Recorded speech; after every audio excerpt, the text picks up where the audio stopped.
Please don't forget subscribe to the channel and hit the bell to get notified of new daily videos. For nearly a decade, my life was heirloom crafts. I was the lead designer, the heart and soul behind every custom piece that made our workshop renowned in the city. I didn't just design.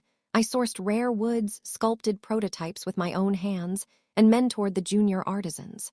Our owner, Carlus, was a charming frontman, but it was my vision that truly drove the business. Everything changed when the Viridian Manor project came up. It was enormous, a multi-million-dollar contract to furnish an entire historic estate, the kind of project that could cement our legacy.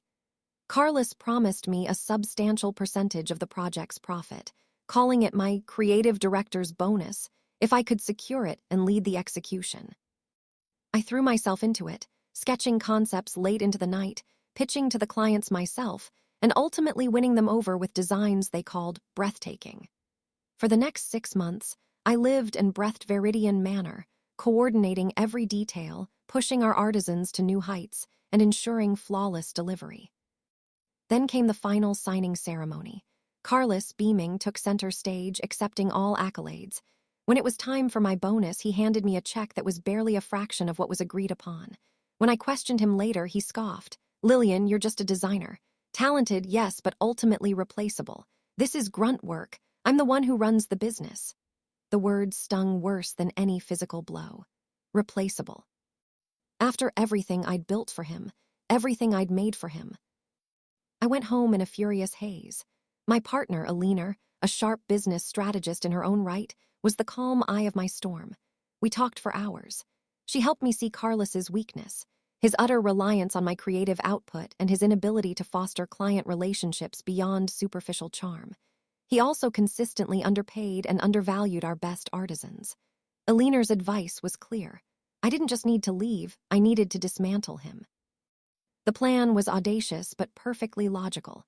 I would start my own studio, offering the bespoke, innovative designs Carlus was too short-sighted to embrace, and I would take his best talent and most discerning clients with me. I drafted my resignation letter, giving 2 weeks' notice, knowing Carlus's ego. Sure enough, he tore it up in front of me, declared my employment terminated immediately, and crowed that I'd be begging for my job back within a month. He thought he was crushing me. He was actually handing me the key to his undoing. The very next day, Ethel Design Studio was open for business. I had already discreetly sounded out key artisans like Mikkel and Lyon, who were frustrated with Carlus's cost-cutting and lack of vision. They jumped at the chance to join me, ready to create without creative shackles. My first move was to contact the Viridian Manor clients directly. They were already subtly expressing dissatisfaction with Carlus's recent attitude and lack of genuine creative involvement. When I presented them with a new vision, promising direct oversight and the same team of artisans who executed their original designs, they pulled their remaining business from Heirloom Crafts and contracted Ethel Design Studio for the estate's next phase. This was a massive public blow to Carlus.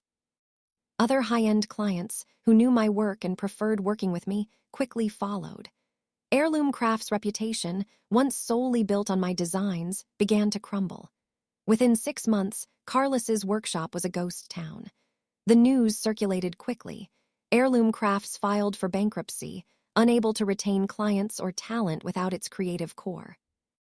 About a year later, I was at a prestigious international furniture expo, showcasing Ethel Design Studio's latest collection to a rapt audience. As I walked past one of the more generic, mass-produced furniture chain booths, I did a double take. There he was, Carlus in a cheap suit, trying to sell modular sofas. He looked gaunt, defeated, and thoroughly insignificant.